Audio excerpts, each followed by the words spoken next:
Welcome to Celtic State of Mind. I'm John Dykes, and today, once again, must be Tuesday because I'm joined by Lawrence Connolly. How are you doing, Lawrence? Doing well. Missing Celtic, you know.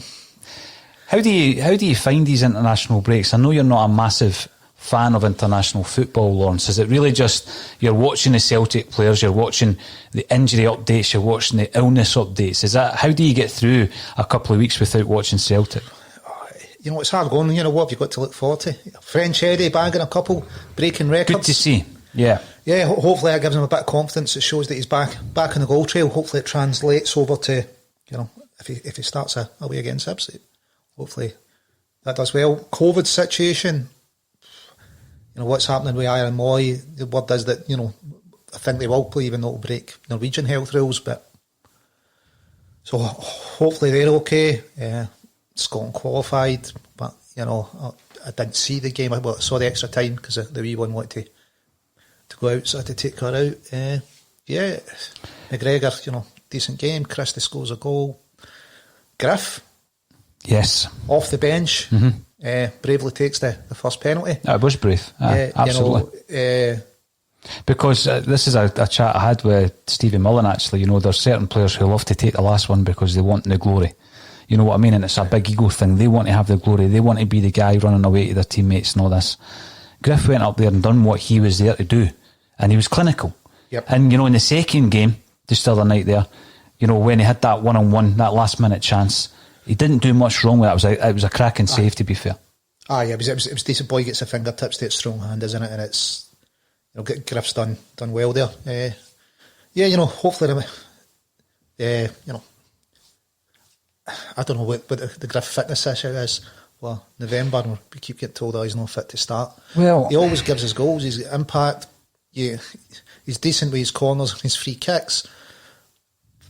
You know, he gives the team impetus, doesn't he? The big thing for me is that there is talk of a culture change at Celtic Park.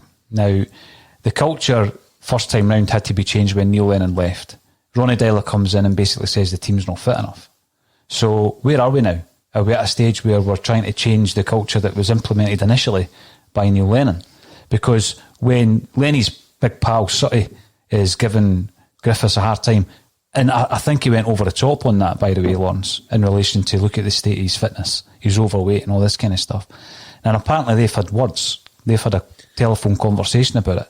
I thought that was completely OTT, as was the treatment of Moy over the mobile phone. It's got to be said. But the question that I would ask, the simple question I would ask at this moment in time, when we're 9 points behind Rangers and they've got a far superior goal difference, yes, I know they've played a couple of games extra, is if you play Lee Griffiths, will he get us goals? And the answer to that question, quite simply, is yes. Now, when we're looking at the domestic game, we've got a new striker that we're trying to bed in Ayeti. We've got Edouard, who has been off the boil this season. And what I'm asking today is, can the international break prove to be a pivotal turning point in Celtic season? Because I think there's some signs that it could be when you look at the performances of Duffy, McGregor, Christie and Edouard. But Edouard's not been on it this season. Ayeti's still bedding in, and he's had some good games and some bad. He's had his injuries. Klimala, for me, is the fourth choice striker. But one player that you could certainly rely on to give you a goal, Lawrence, is Lee Griffiths. Well, you know, he had a season as a lone striker before, didn't he? And it was it 40 goals, 40-something goals? 40 goals on the nose, yep. Yep, yeah. Shows you can do it, doesn't it, as a lone striker? Whether, you know, we should be playing a lone striker or two strikers, a different argument. Do we need two sitting midfielders in Scotland? You know, that's a big question. You know, we're losing a lot of goals, would suggest that defensively we're not sound, but it's something we definitely need to sort out. Yeah, but could we sacrifice one of the defensive midfielders and get another, you know, get Lee Griffiths on with either Ajeti or Edouard? when you're playing in Scotland, and again, people think, you're out of touch, Paul, because, no one plays 4-4-2 and all this kind of stuff. And there is a kind of a viewpoint whereby you never play two up front. No one plays two up front and all this kind of stuff. But when you look at the partnership that was developing between Edouard and Griffiths, right up until the St Mirren game, that was the last game we were allowed to actually attend. And you think back to that, Lawrence, you think, right, we need to really start firing on all cylinders second half of the season. And I say it's the second half, it's not quite. But you can use the international break almost like a halfway point, and obviously things need to change in the second half. Is that a development that you would like to see? Is that something we can do against Hibs at Easter Road? Yeah, I think so. Get two strikers on the park, and the formation changes during the game. If you start 4-4-2 or start 4, you've got 4-1-3-2, whatever it is, it's going to change during the game depending whether you've got the ball, don't have the ball, where the ball is in the park. So, Lee Griffiths, as you touched on, he's on the park, he gets goals. Mm-hmm. He seems to drive the team on, he gives them an energy. He's not doing that from the bench, is he? When he's on the park, he's got an impact on the game, and we need players that have impacts on the game. Certainly positive impacts like Lee does. The thing, you might look at the season, and Lee's not played a massive part in it. He's come off the bench and scored on 3 occasions off the top of my head, important goals for Celtic. The one game that I think was disappointing for him was the first half against AC Milan, where he started the game, Lawrence. And you might look at that and say, well, he let us down. I don't think that his appearance coincided with the best part of the game for Celtic, which was actually in the second half for a spell.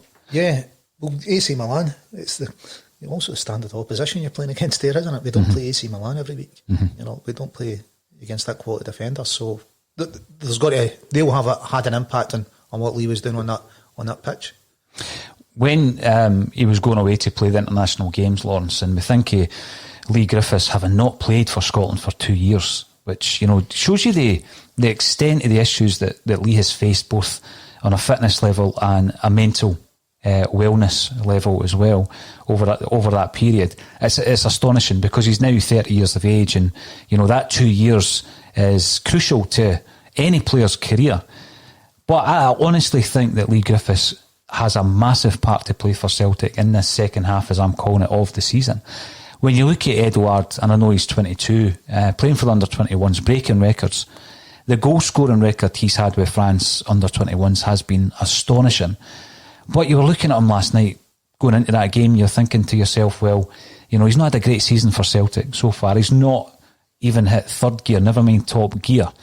Yet, this is maybe what clicks. It might be that familiarity around the French setup, which he's so comfortable playing in. Playing alongside that quality player, he's getting in amongst the goals, which obviously breeds confidence in any striker, Lawrence. You're looking at Shane Duffy at the back. I was talking yesterday to Kevin Graham about his performances for the Republic of Ireland, criticised by Roy Keane for the game against England. It was a meaningless friendly by all accounts. And then the second game against Wales, he's played particularly well. Ireland's best player, according to Kevin. So you're looking at, maybe there's a turning point there. I hope there's a turning point there, because, the chances are we're going to need a Shane Duffy in the second half of the season. In any case, regardless if we're playing 2 central defenders or 3, you're then looking at Christie. I don't think Christie's had a bad season anyway. I'm singing his praises time and time again, but bringing Griffiths back in as a starter for Celtic, not just as your 20-minute impact sub, which obviously he's pretty good at, I think takes a wee bit of the onus off Christie when it comes to free kicks and corners, because a lot of people focus on the poor delivery from free kicks and corners from Christie, and I think that takes away from his overall game. The reason he's taking them, he's probably the best guy in the park to take them. If his delivery's poor, the other people that aren't taking them are worse. Mm-hmm. Griffiths is definitely better on his delivery and better with his free kicks. Yeah, it will take a bit of pressure off Christie. It will also take pressure off Eddie as well, I'd imagine, if that's the partnership. Yeah. He certainly did last season, didn't he? Yeah. He made space, because it's 2 really dangerous players they've got to worry about, isn't it? And they seem to be linking up well. Whether we go with the 2, we'll wait and see, but I'd like to see it. Before we go into the comments and some of the other points we want to cover today, Lawrence, and there's loads of comments coming through, so thank you everybody for joining us on Facebook, Twitter, and also on YouTube. If you are watching on YouTube, and I keep saying this, make sure that you do subscribe to the channel. The channel is 100% free. Everything we do is free. We broadcast daily, numerous times daily. On a match day, sometimes 5 times. We recorded 5 broadcasts yesterday, Lawrence. Not all Celtic related, but most of our content certainly is. There's different channels you can choose from, different playlists. So thanks for making those comments, and continue to do so, because we'll work through them as soon as we possibly can. But if you look ahead to the game at the weekend against Hibs, Lawrence, Easter Road, we actually had a Hibs legend in earlier on today on one of the other shows. You've seen him on your way in, Mickey Weir. And you'll remember Mickey Weir from the 80s and 90s as a tricky winger. Always seemed to cause problems. He was always potentially going to cause you problems. A lovely guy, Mickey. And I thought this season that Hibs really would be pushing Rangers. I actually did, for second place. I certainly thought they would be the third club. They would certainly be taking that mantle from the likes of Aberdeen and Motherwell, who we've seen finishing third over the piece. And I thought Hibs would be up there. They started off well. They bought well. Mainly domestic based players, but they did buy well. And I rate Jack Ross and John Potter as a managerial team. They've gone off the boil a wee bit. They need a result. Lenny certainly needs a result. But Easter Road's not been a happy hunting ground for some time for Celtic, certainly in the league. How do you see this one going? I think it's going to be tight. I mean, Hibs just beat Dundee, didn't they, in the League Cup? Yeah, 4-1. Yeah, so that's going to give them a bit of confidence getting into playing us. You know, I think we've been stuttering towards the break. Mm-hmm. You know, the win ratio is still phenomenal that we've got, but it's just the football's not been the free flowing that we'd expect. And it's coincided with some poor European results as well, isn't it? Yep. At the back, we've been weak. You know, you're looking at young boy Nisbet, certainly knows where the goal is, doesn't he? It looks like a quick player. Strong player. Who are we going to fit? You know, and goals, I'd like to see Barkas. You know, it's £5 million keeper. We need to see what he's like as a keeper. I don't think he's had enough run to show us. I think we'll stick with 4 at the back. I think Lenny's going to stick with that. Obviously, Diego at left back. I think he'll keep with Frimpong at right back, and that gives you the 2 centre halves positions up for grabs. Hopefully, will Frimpong, he'll be out with that injury, will he not? Where he was scathed against Motherwell. I don't know how long it's going to keep him out for. It's bruising, isn't it? And maybe actually he could be doing with a rest, because he's played a lot of games and he takes a lot of fouls. Probably the most fouled player in the Celtic squad. Again, he's a type of player I'm pretty sure he wouldn't thank you for a rest. But yesterday, for example, we were talking about maybe reverting to more defensive-minded fullbacks and pushing Laxalt further up.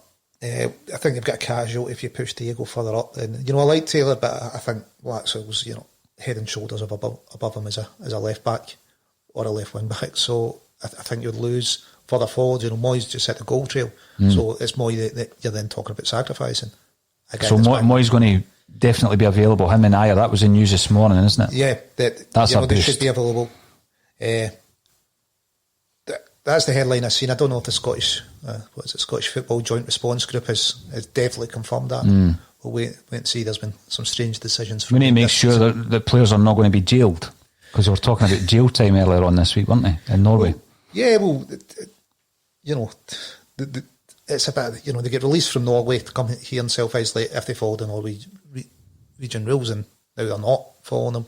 But I think there's other clubs going to be fighting that are affected, that have got Norwegian internationalists that may have more sway than Celtic on it. See, this is a big thing, Lawrence.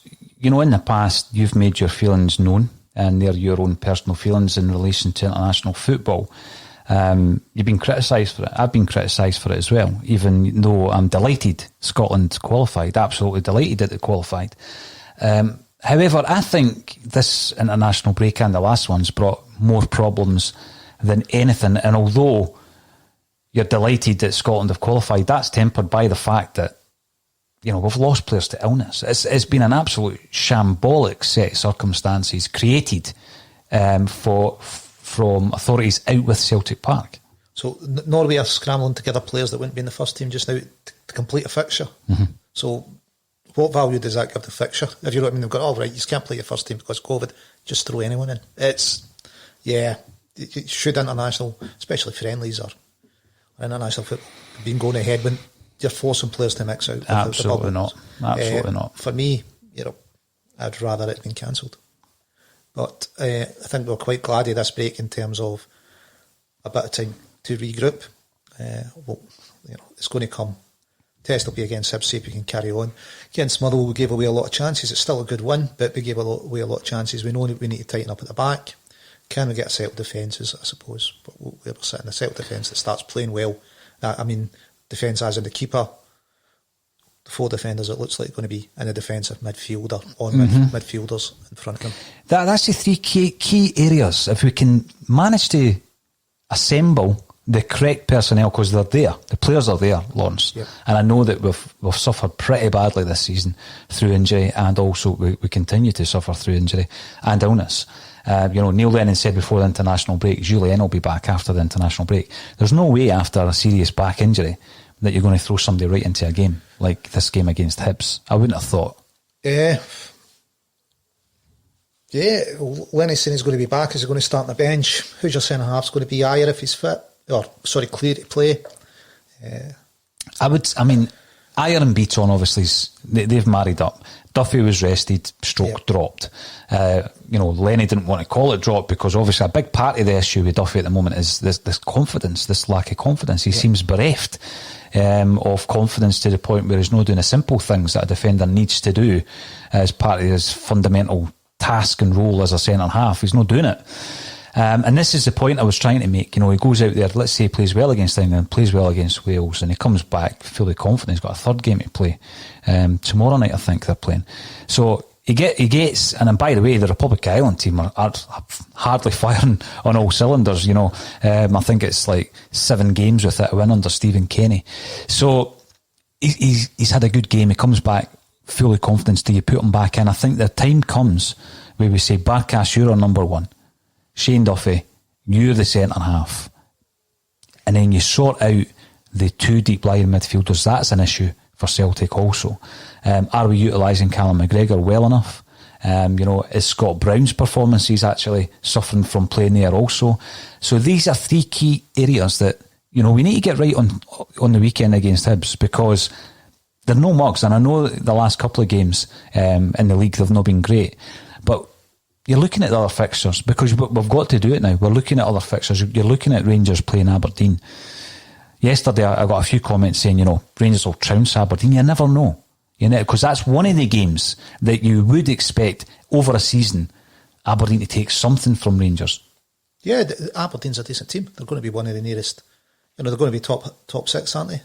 Maybe maybe the third force again. So, it's someone that's capable of taking points. Whether or not they will is going to be a different matter. But yeah, you could see, it wouldn't be a complete shock if Aberdeen took, share the points or even get a win. It wouldn't be a complete shock. I think we kind of need to focus on getting the 3 points and getting as you say, that kind of diamond between the keeper, the centre halves, and the defensive mids really sorted out. Yeah, to working right, because it's not been working right all season as far as I can see. Patches went, that's starting to look good. They know where they should be. They're performing as a unit, but not often enough and not consistently enough.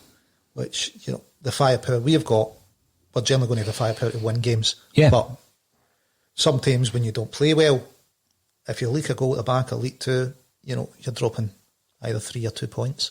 You're looking at and I've said this before, any team, and certainly domestically, Lawrence, looking at a side where you've got Frimpong coming down the right, Laxalt down the left, you've then got that bank of Christie, Elyounoussi and Rogic, and then up front, take your pick, Edouard, Ajeti, Griffiths. That's going to be any team in Scotland on its day, as a forward line.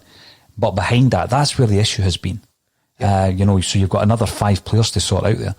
The fact that we don't seem to know what the best combination is a bit of a concern, and it's time, obviously, to get that sorted. And it needs to get sorted this weekend. A lot of it has been enforced by injury and COVID and stuff.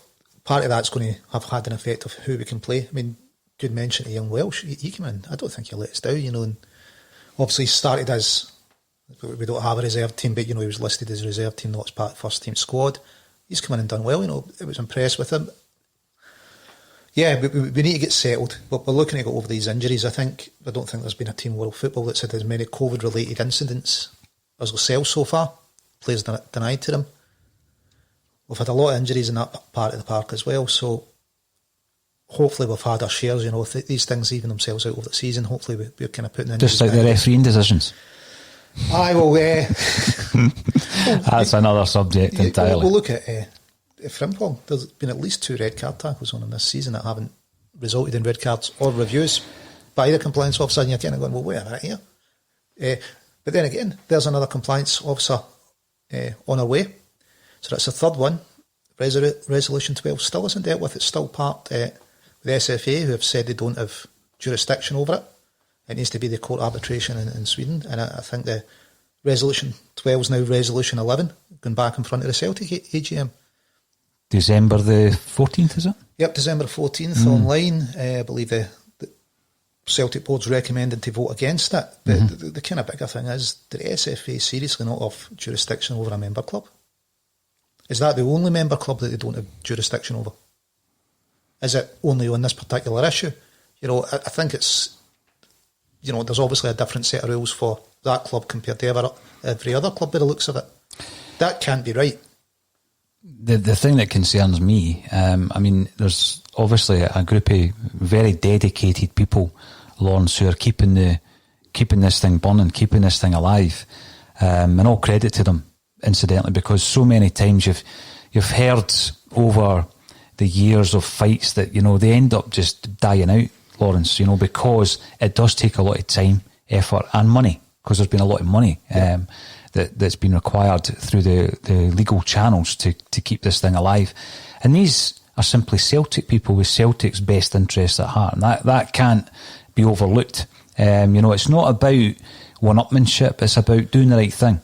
It's not as though they're on this crusade and it's a mad, paranoid crusade and they're in the wrong.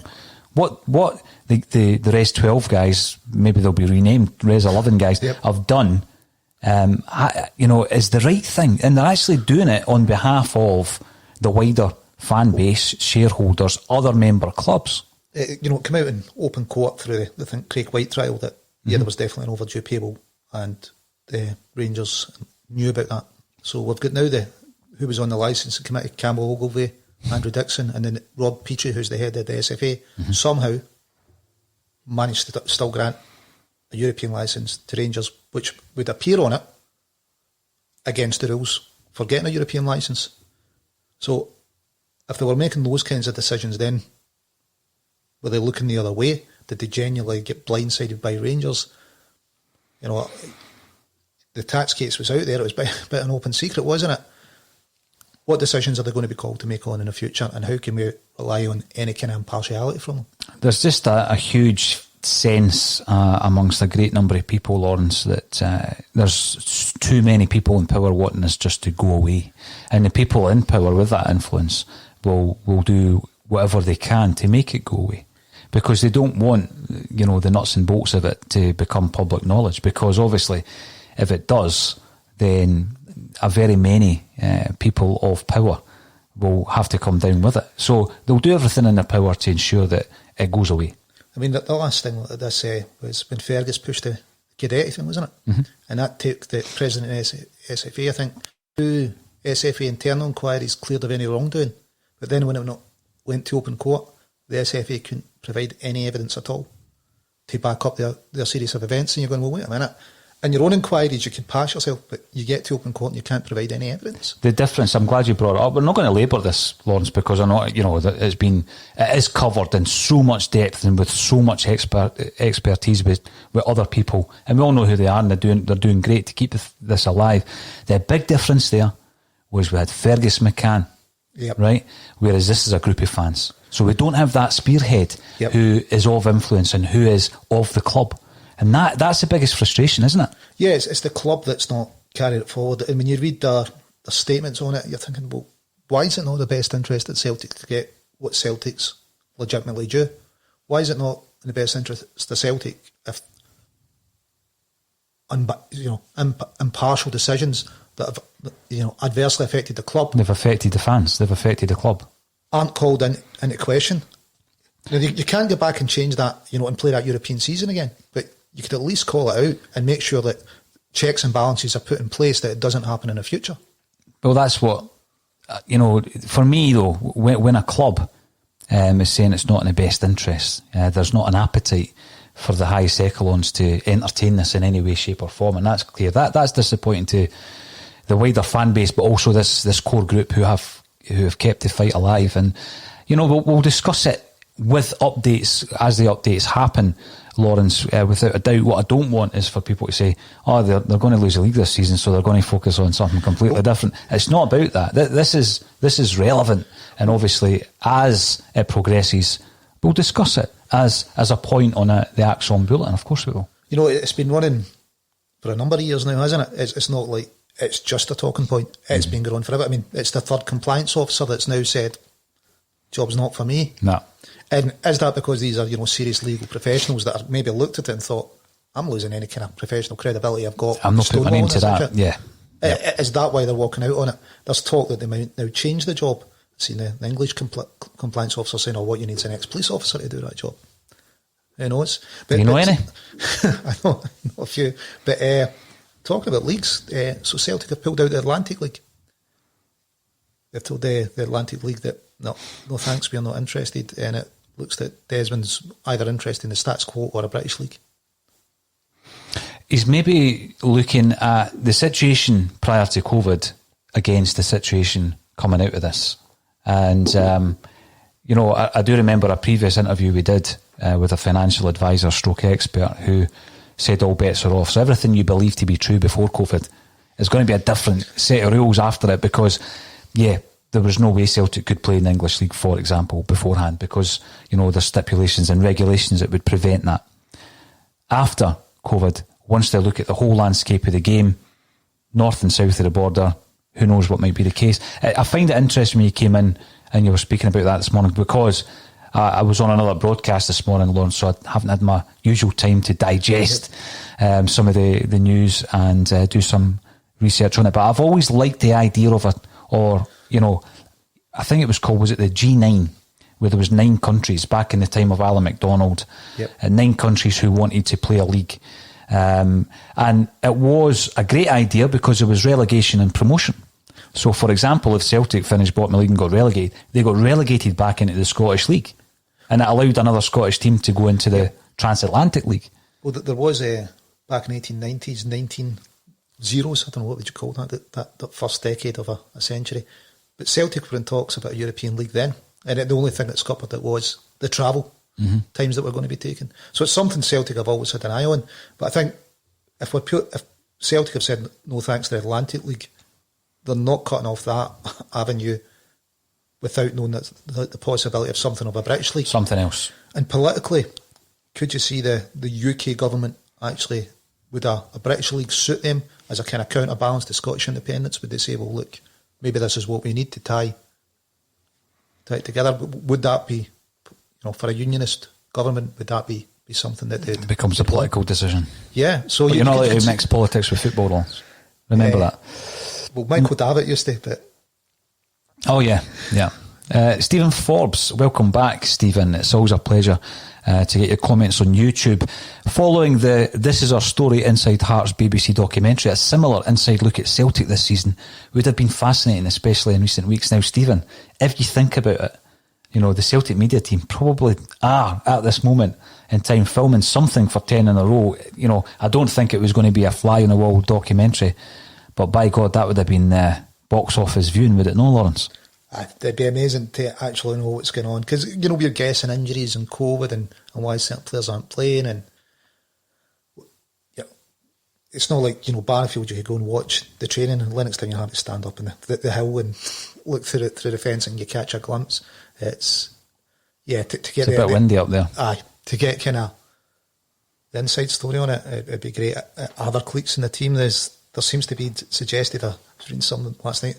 There was one sitting at different tables. How many can fit at a one table? Could it simply be that? You don't know, but it'd be good to get kind of under the skin of it, wouldn't it? Get a fuller understanding. Cliques exist in every workplace, and football's no different. And there's been, down the ages, players who don't get on. You know, players in some of the most successful teams, club sides in the world don't get on. And you know, I think what we're doing there is we're looking for any reason as to why the performances are not right on the pitch. And we do overanalyse things once, you know, we're trying to figure out why we're not as good as we were in the second half of last season. But in talking to documentaries, I did watch the first episode. I didn't watch last night's one, so I might look back on that. But I thought, to be honest with you, it was overhyped when I watched it. I've got to say, I did watch the first episode, thought it was overhyped. I look back on some of the football documentaries of the past. It's now in vogue to make a football documentary. It never used to be like that. But some of the ones of the past are fantastic. And I would implore anyone to go on YouTube and watch Orient for a Fiver. It's a Leighton Orient documentary based in the kind of early to mid-90s. And it really needs to be watched at least once by everybody. It's a cracker. You're not going to get a documentary like that on a club like Celtic, put it that way. PLC, would they allow it? You know, too much at stake. But talk about cliques. Remember the team that stopped at 10? Apparently that was they had cliques until the training ground incident with Tosh and Henrik. Absolutely. And that seemed to bond the team together. It was a clearing of the decks. It seems unusual, but you know, having spoken to quite a few of the players in that squad, there was a divide, and they all admit it. And the Scottish players were in a clique, if you like, and the overseas players were in a clique. So you had Scandinavian players, didn't you? Quite a few of them, and they were all clubbing together.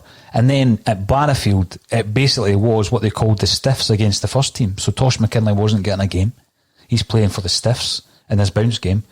Something happens, as it always does in a football park, where two guys come together. He turns around and sticks the head in Henrik Larsson, who's obviously part of the Scandinavian clique. Don't know if he broke his nose. He certainly burst his nose. Yeah. Larsson had to fly back to Sweden because there had been a family bereavement, and everybody thought that was him. Larsson's gone. And at that point, he wasn't the Larsson that he became. You know, he wasn't quite the iconic Larsson that we now know and love. But what happened was we actually went out because we were preparing for a Rangers game, as it happens. We went out and got beat from Rangers 1-0. It was the Richard Gough game where he's given it all that. But the players do say that after that, I think Tommy Johnson was the guy that used to organise bonding sessions, and they would go out and all this kind of stuff. So sometimes something happens and it clears the decks. There's been a couple of false dawns this season, Lawrence, and this is why I'm saying, you know, the international break, a couple of players coming back to form, and Robert Arbuckle on YouTube makes that point. I hope French Eddie comes back refreshed, full of confidence and ready to bang in the goal. So do I. I mean, if he comes back, that could be the spark. But as I say, we need to sort out the goalkeeper, the centre-half situation, and that deep-line midfield situation, which I think has been key to this team's decline this season. We've got 6 new players in that were more or less all first-teamers, weren't they? So it could be that it's just getting to know each other, and hopefully it's sorted out. You know, these things take time. There's been players in the past taking a bit of time to settle, but it's definitely something we need to sort out, centre-half and the deep-line midfielder. Do we need to play 2? Can we just play one and say just patrol in front of those 2, don't push on at all? You know, when needed, drop back and be the third man. It's because I think Kilmax is wasted. I'd rather see him playing further forward, but it's something for Lenny to sort out, and hopefully, you know, I think he will. You know, you think he will sort it out? I think Lenny's got it in him to sort it out. Barkas has to be the number 1 for me. I think we've got to play him, and we need to find out whether we've got to keep a goalkeeper there or not. He's not had any howlers for us. Flip side, he's not had any huge saves for us. But he's looked great with the ball at his feet. He moves the ball quickly, gets us off an attack quickly. You know, we've paid $5 million for him. If we get to January, and we need to know, because if he's not a keeper, you're going to need to back up to Scott Bain, aren't you? It's going to be him or Hazard then, isn't it? I was saying that Barkas, so little games, £5 million. He's not first choice. It's Bain who was third choice last year. Yeah. For me, then you'd be going around going, well, we need to get somebody better than Scott Bain. You just can't write off a £4.5 to £5 million goalkeeper, Lawrence. You know, the investment in the squad has been massive. If you count the wages, even with the loan players and the loan fees on top of that as well. One of the other guys that isn't getting as many mentions at the moment is David Turnbull. Now, obviously, we brought him in as one of the most promising youth players, or young players rather, in Scottish football. He's barely played. Yep. Now, is he being bought in? Because I looked at the 6 players that were brought in, and I actually said at the time, I praised Celtic, the board, Lenny, that they had approached it differently this time. There was no projects. You know, you look back at January with Klamala and Sorrow, we've still hardly seen Sorrow. Klamala's obviously third, fourth choice striker. They were brought in as projects, Lawrence. It's a hit or a miss. You might get 1 in 4, 1 in 5 that actually come through and make an impact. I didn't think any of the 6 were projects, and I include Turnbull in that. I thought Turnbull was in to hit the ground running. We'd waited on him, he'd waited on us, and he was a first team player. But we've not seen enough of him. Are we utilising him enough? Are we looking at Turnbull as one for next season? Is the poor form that we're in going to change that plan and bring him into the fold? Hopefully we're not looking at it as one for next season. Does that mean we're just writing off more or less a season of him? Mm-hmm. Him developing, he's come back from injury. He's proven it again at Motherwell. He's proven it at SPL level. We buy him, and then, as you say, we just don't see enough of him.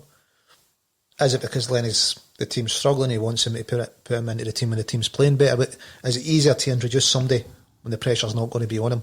When the team's playing a bit better? Maybe. But definitely somebody we need to see more of.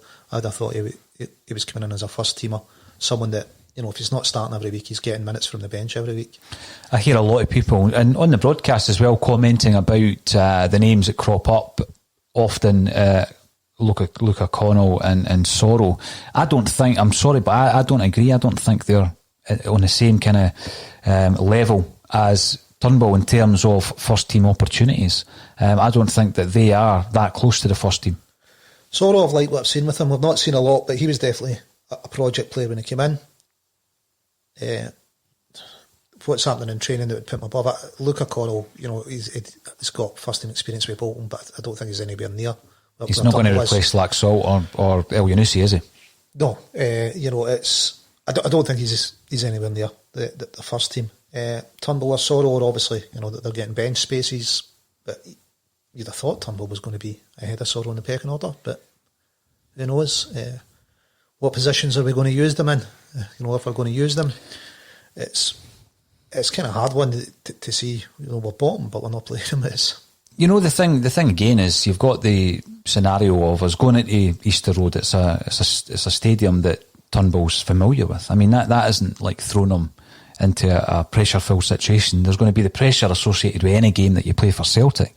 But, it's not the unknown for somebody like Turnbull. So isn't the game against Hibs an opportunity to play someone like David Turnbull?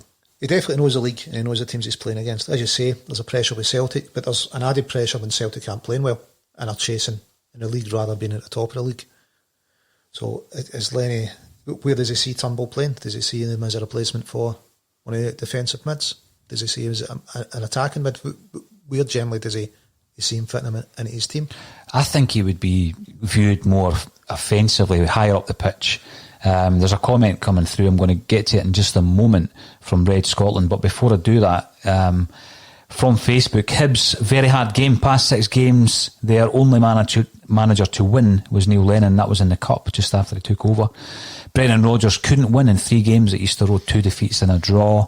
Obviously, he found it hard to play against Neil Lennon because I remember Lennon getting a 2-2 draw at Celtic Park. That was the day of the Coolio gate that Tommy Sheridan speaks fondly of. But just jumping forward a wee bit, Red Scotland, make Ayer the holding midfielder with Duffy and Julian behind him. I've heard that being suggested quite a few times. I've also heard the same scenario, but with Beaton being that holding midfielder.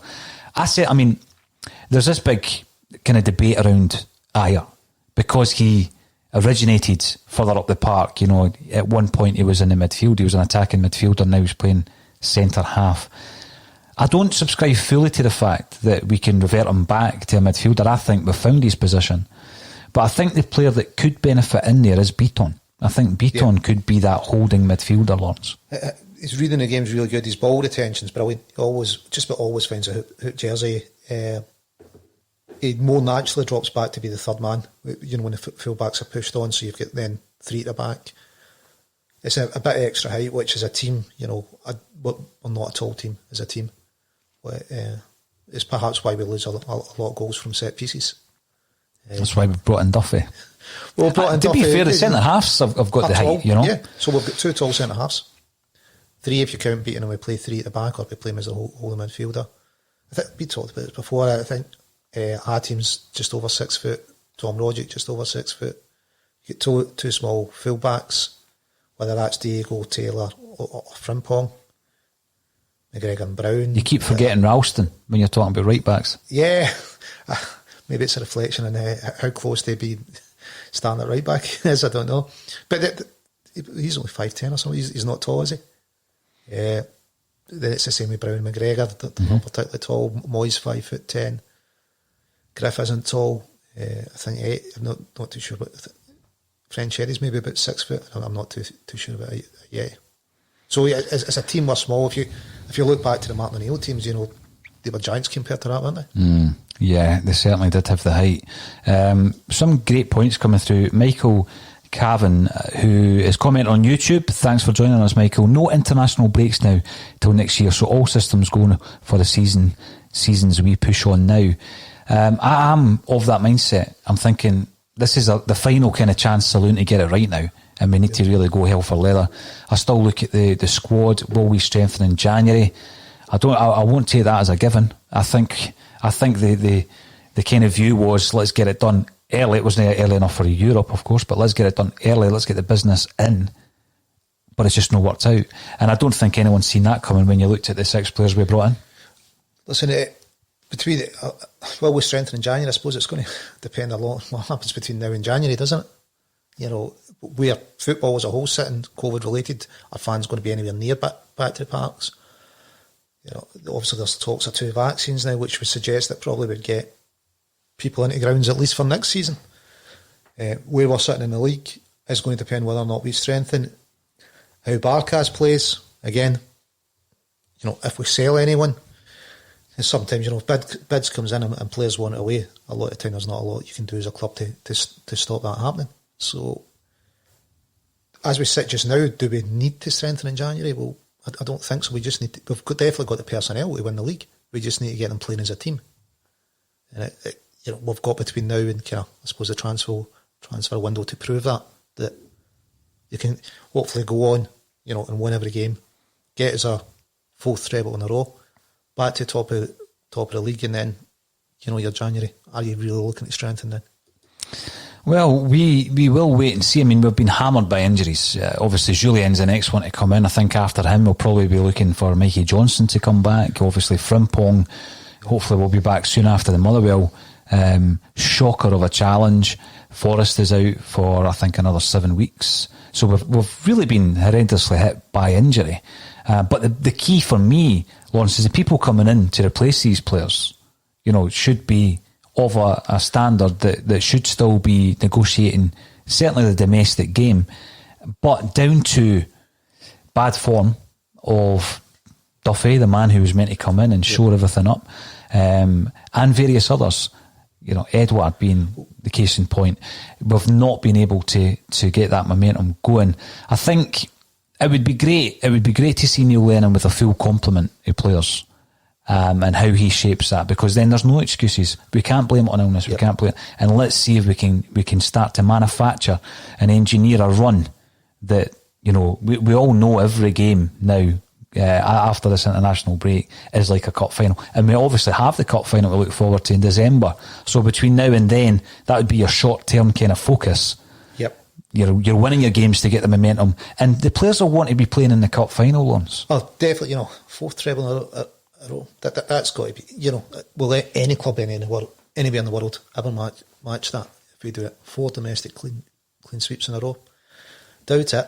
But you're talking about the players coming in, but we really don't have anyone in a Jamesy Forrest's calibre to come in. You could say, we've got centre backs that could come in to replace Julian. Jamesy Forrest has been a huge miss for us. And his goals, his assists, the outball to him, he carries the ball well up the park. His experience as a winner. He's probably been the biggest miss, I would say, out the injuries. He has been huge, and then you see obviously a lot of people who criticise Jamesy Forrest when he's playing, and they might realise just how big a player, how important he is. There's a few comments coming in relation to obviously McGregor and Christie, who have performed very well for Scotland, but it was something I was thinking about yesterday actually, because the game against Israel now is an important game for Scotland. Robert Arbuckle is saying that he hopes Calmack and Christie are only on the bench tomorrow. 3 games in a week is too much, especially with all the travelling. I would have expected Christie and McGregor to have sat out the last game and played against Israel. Do you think Clark is going to be doing Celtic any favours tomorrow night? No, I think Stevie Clark's got a job and a duty to kind of look after Scotland as best as he can, and I think he's professional anywhere he's been, so I don't think he would ever keep an eye on, he's a big Celtic man, but I don't think he would leave them on the bench just to do Celtic a favour. He'll be doing what's best for him and his Scotland squad. Mm-hmm. Now, whether that's playing them or not, well, he would need to play the pair of them then. Well, he may see the game against Israel as I don't even know what it's format, to be honest. He may even see that as, well, it's a chance to try out something new. We might see Griff get, a full game. I don't know, but I don't think he'll be having an eye on doing any favours for Celtic, though. I think he'll be doing what's best for him in his Scotland squad.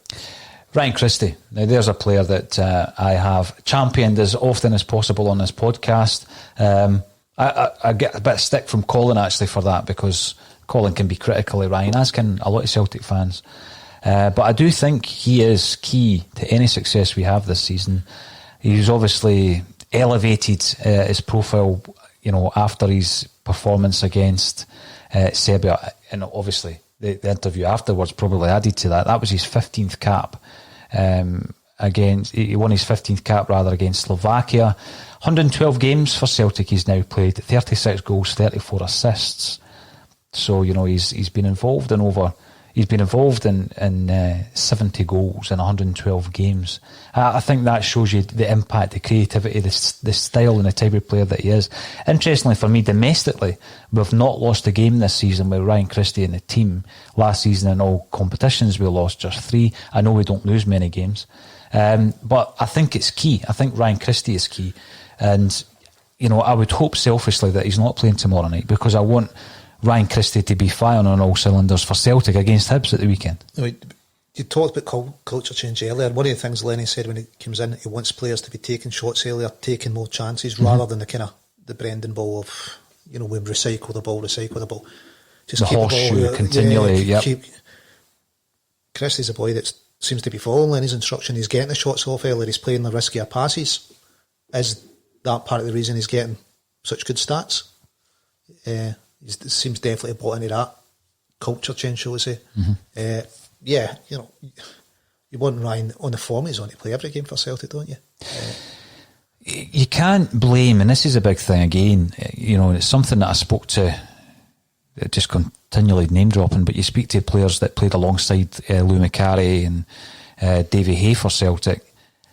Eventually Kenny Dalglish came into the same category. There is always that question: if you're doing well for Celtic, will you go down south? Now, we've seen it, as I just said there, we've seen it in the 70s, we've seen it in the 60s, we've seen it with Paddy Crerand. Yep. Before that, we've seen it with Bobby Collins and Billy Fernie.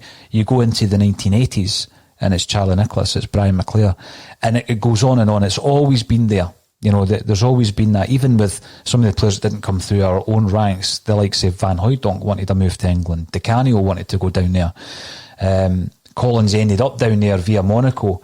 It's always been there, and it's something we're always going to have to combat. But Ryan Christie must be looking at the likes of Tierney and Armstrong, who obviously he's friendly with, and he must be thinking, I want a bit of that. Well, as a club, that's part of the thing with Celtic players. So if we're selling it to non-UK players, obviously the UK players here must be going, well, I would quite like that. Some cases, it'd be 4 or 5 times your money. Christie obviously had to come off of social media after the stick he got after that Livy game. Mm-hmm. So maybe he's not, fully enjoying it. Maybe he just does genuinely fancy playing in the EPL. If he does, he's 18 months or so left in his contract. If he doesn't sign a new contract, we know that the board are kind of fiscally prudent and would probably be looking to move him on in the summer then. Even if he signs a new contract, he may still move on. It's no guarantee he's going to stay here long term. So maybe that's where Ryan does see his future. He's seeing Stuart Armstrong now doing well with high-flying Southampton, turning it on with Arsenal, and maybe he's thinking, I could do that. He's maybe also looking at you're mingling John with McGinn. Armstrong, you're mingling with McGinn, you're right. And you're playing alongside players who are down south on vastly higher wages than you that aren't a patch on you. I'm not going to name them, I'm not going to be critical of them, but there are players in that Scotland squad, Lawrence, playing down south that, they couldn't lace Ryan Christie's boots. Yeah, and they'll definitely be in a lot more than them. I think Charlie Christie talked about he was watching a game with Ryan at Celtic Park, and it was a Barcelona game. I was saying to Ryan, that's the standard you need to aim for. And maybe that's what Ryan's got in mind, the standard he wants to get to, and he sees part of that as moving on from Celtic. I don't know, but it wouldn't be a surprise if it was. He's not signed his new contract. It's been there for a while. What negotiations are going on? We're not going to be able to offer as much money even as. I thought even the Championship now. I think that's kind of where it's got to, isn't it? Well, it has. You even look at some of the signing targets that we are interested in. You can see it just in the last window. Ivan Toney, and you look at what you're up against if you're trying to put a package together for a player like that. You look at the players we bring in from the English game. Duffy out of favour at Brighton, El Yunusi out of favour at Southampton, Ayeti out of favour at West Ham. That's the type of player we get. We don't get the up and coming players because there's a host of English clubs who can completely trounce us when it comes to wages that'll get in there first. Gone a day when you're signing Stubbs and there was other clubs down south. That was a revelation, that signing. Even when you go back to, I suppose, Neil, when you were getting like Lenny, Tomo, Sutton, we were paying comparable wages at that time. Yep.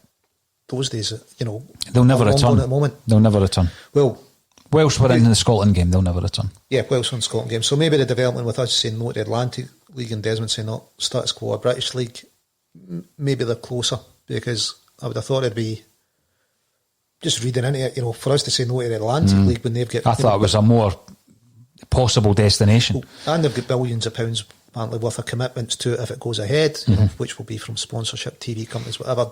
Does Desmond know that there's something happening with a British League? Does he think that's now more likely?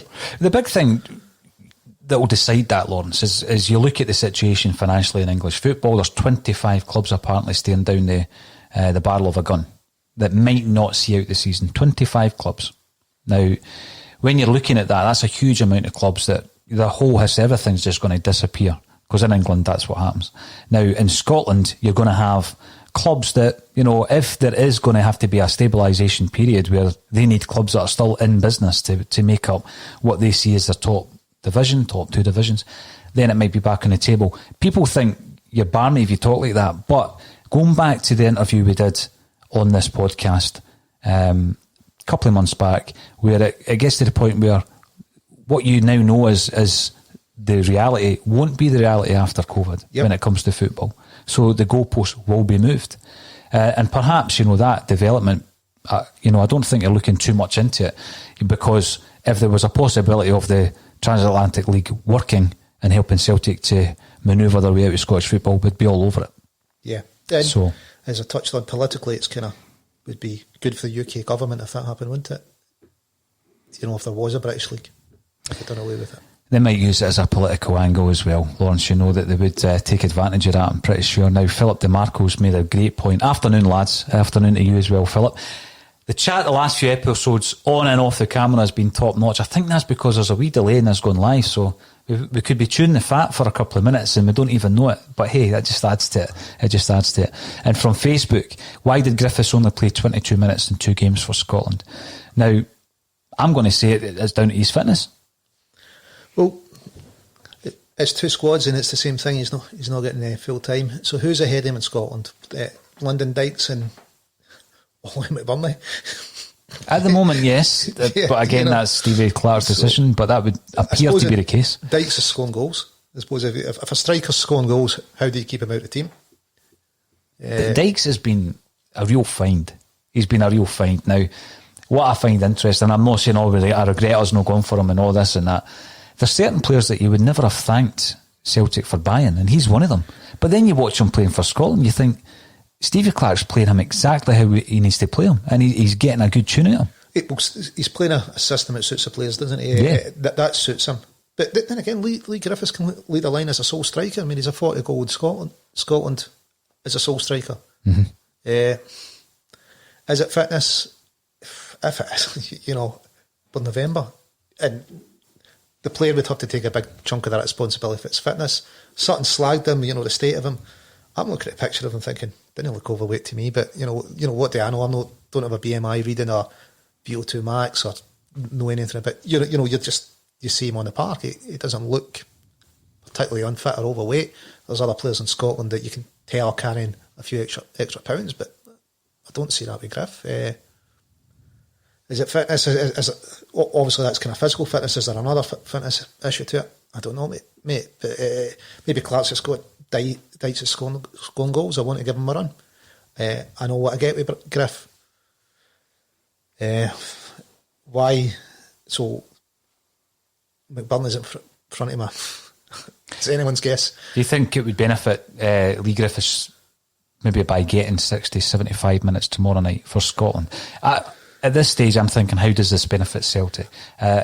Maybe I'm completely off track here, but I would have thought that match fitness comes from playing matches. Well, if you could play 90 minutes, that would probably put to bed the fact that he can't play 90 minutes because he's not fit enough. If he puts in a good shift for 90 minutes, does well, you'd be going, well, he's obviously fit enough to play 90 minutes. And I suppose everybody's guessing, going, Lee Griffiths scores goals when he plays, but he doesn't play often enough, and he's only coming off the bench. What exactly is wrong? And that's happening for Scotland and for Celtic. Well, Scotland, we've touched on, Dykes is playing well. Maybe Clark just thinks he suits his system better.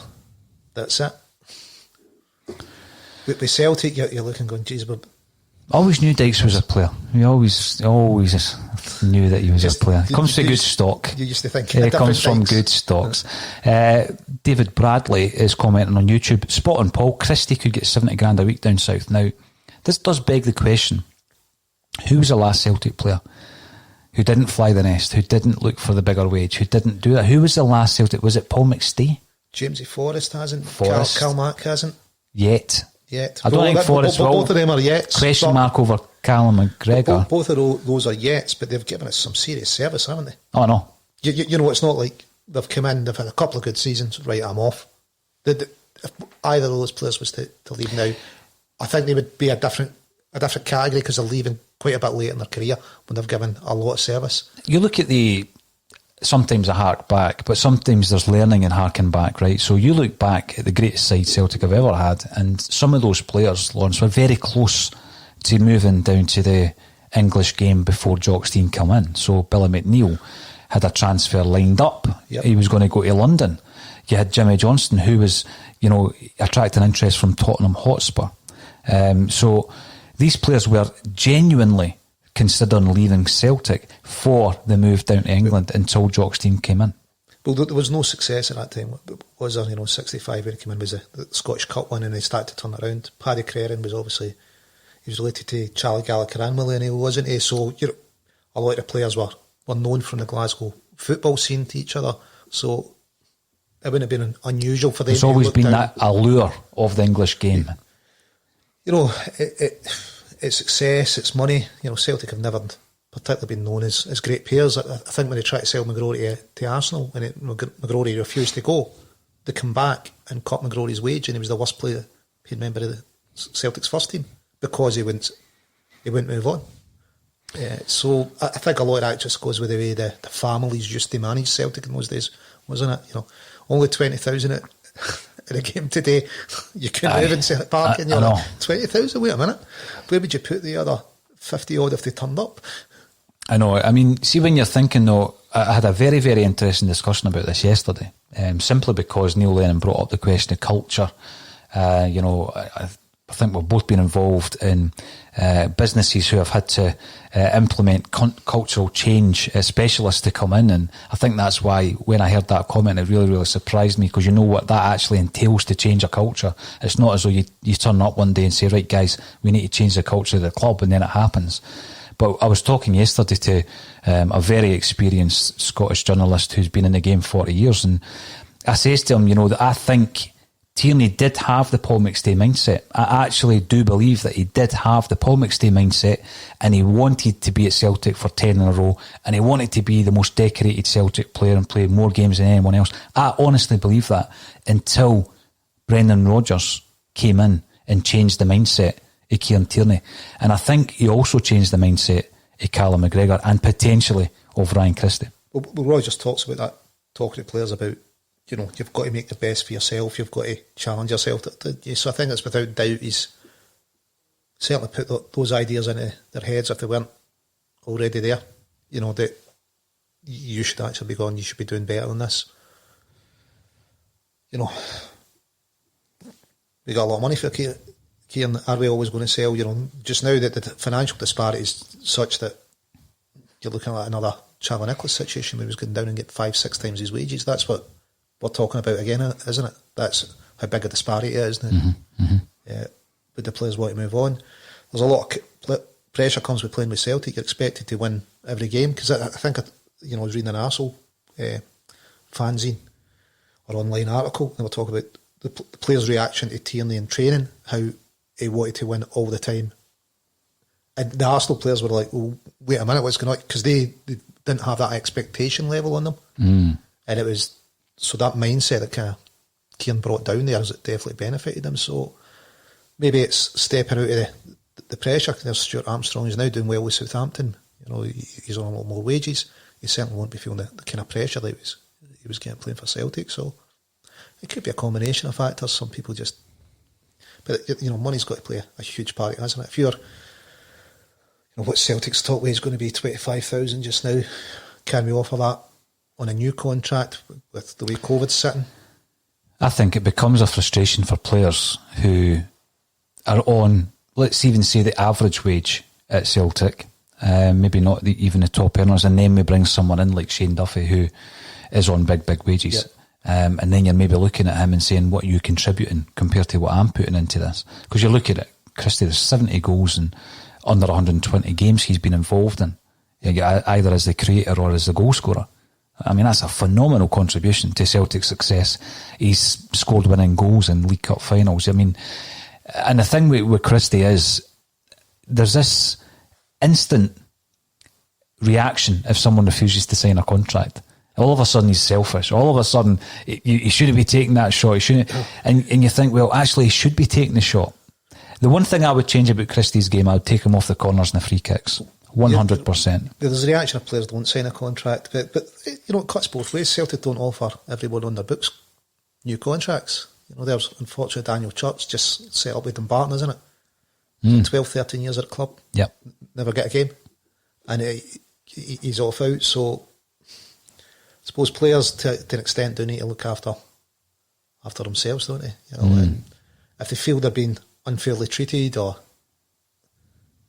whether they just look down south and just say that's just mind-blowing money down there, or they think it's going to be a better test for them, or they get professionally. They get touched by the Brendan Rodgers kind of mindset of look after yourself. There's bigger things in the world out there, because obviously we all know how mercenary someone like Rodgers is. It's brand Brendan. It's not about Celtic. It's not about Leicester.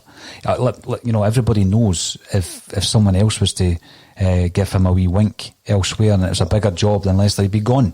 The suit would already be pressed and it would be the club crest on it. He'd be away. Imagine it was.